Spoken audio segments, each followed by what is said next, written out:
नंदुरबार जिल्ह्यात अंमली पदार्थांच्या वाढत्या अवैध व्यापाराविरोधात जिल्हा पोलिसांनी कडक भूमिका घेतली असून स्थानिक गुन्हे शाखा, नवापूर पोलीस ठाणे आणि विसरवाडी पोलीस ठाण्याच्या संयुक्त पथकानं 2 वेगवेगळ्या कारवायांमध्ये तब्बल 7 किलो गांजा जप्त करून 3 आरोपींना अटक केली आहे. तरुण पिढीला नशेच्या गर्तेत ढकलणाऱ्या अंमली पदार्थ विक्रेत्यांविरोधातील ही कारवाई जिल्हा पोलिसांसाठी मोठं यश मानलं जातेय.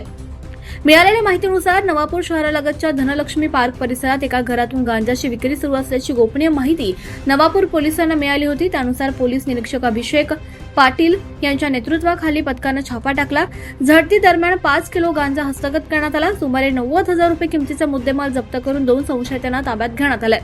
दरम्यान स्थानिक गुन्हे शाखेच्या पथकानं विसरवाडी पोलिसांच्या मदतीनं खानबारा येथील शिवाजी चौक परिसरात सापळा रचत आणखी एक कारवाई केली आहे. या कारवाईत 2 किलो गांजा जप्त करण्यात आला असून गांजाची विक्री करणारा सचिन फल्ले याला अटक करण्यात आली आहे. ही संपूर्ण कारवाई पोलीस अधीक्षक अश्विनी सानप आणि अपर पोलीस अधीक्षक आशित कांबळे यांच्या मार्गदर्शनाखाली पार पडली. स्थानिक गुन्हे शाखेचे पोलीस निरीक्षक हेमंत पाटील, नवापूर पोलीस निरीक्षक अभिषेक पाटील, विसरवाडीचे सहाय्यक पोलीस निरीक्षक जयेश खलाने, पोलीस उपनिरीक्षक विशाल सोनावणे, अभिजित आहिरे, भाऊसाहेब लांडगे आणि त्यांच्या सहकार्याने केली आहे. अंमली पदार्थांचा विळखा समाजासाठी घातक ठरतोय. गांजा, एमडी आणि इतर अंमली पदार्थांचे सेवन हे केवळ कायद्यानं गुन्हा नसून मानवी आरोग्यासाठी अत्यंत घातक आहे. अशा पदार्थांच्या सेवनामुळे मेंदूची कार्यक्षमता कमी होते, मानसिक संतुलन बिघडतं, स्मरणशक्तीवर परिणाम होतो, तसंच नैराश्य, हिंसक प्रवृत्ती आणि गुन्हेगारीकडे कल वाढतो. अनेक तरुण नशेच्या आहारी जाऊन शिक्षण, रोजगार आणि कुटुंबापासून दूर जात असल्याची चिंताजनक परिस्थिती सध्या निर्माण होतीये. नशेच्या विळखात अडकलेली तरुणाई ही समाज आणि राष्ट्राच्या भविष्याला मोठा धोका ठरू शकते.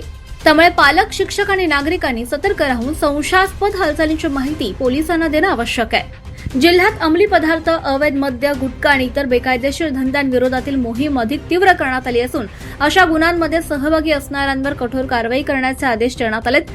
नवापूर आणि खानबार येथे स्वतंत्र कारवाया, एलसीबी, नवापूर आणि विसरवाडी पोलिसांची संयुक्त मोहीम आहे.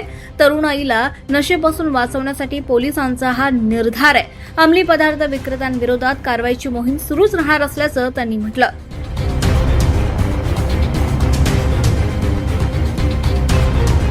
24 लाईव्ह महाराष्ट्र न्यूजसाठी समीर पठाण, विसरवाडी, नवापूर.